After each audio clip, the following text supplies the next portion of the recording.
মাহে রমজানে মার্কেটে কাটাবার কোনো দরকার নাই। এই ঈদের মার্কেটিং গুলো এখন করে দেন। শেষ দশকে ইবাদতের প্রতি খুব বেশি উদ্যোগী হইতে হবে, নিজেও ইবাদত করতে হবে, পরিবারকে ইবাদতকারী বানাইতে হবে শেষ দশকে। আর কিছু মুসলমান ওই শেষ দশকে কাটাই দেয় প্রতি রাত কোথায় গিয়ে। তওবা করুন, এখনো কবরে যান নাই, এখনো শুধরাবার টাইম আছে।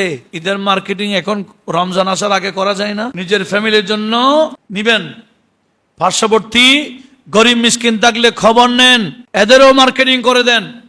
দেখেন আমার আল্লাহ বেশি খুশি হবেন। গরিব অসহায় যারা জামা কিনতে পারে না, লিস্ট করুন।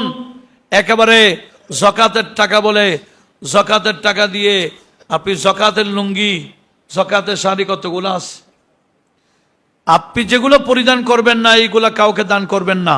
যাকাত এটা গরিবের প্রতি দয়া নয়, যাকাত এটা গরিবের হক, তার কাছে পৌঁছাইতে হবে, এটা আমার জিম্মাদারি।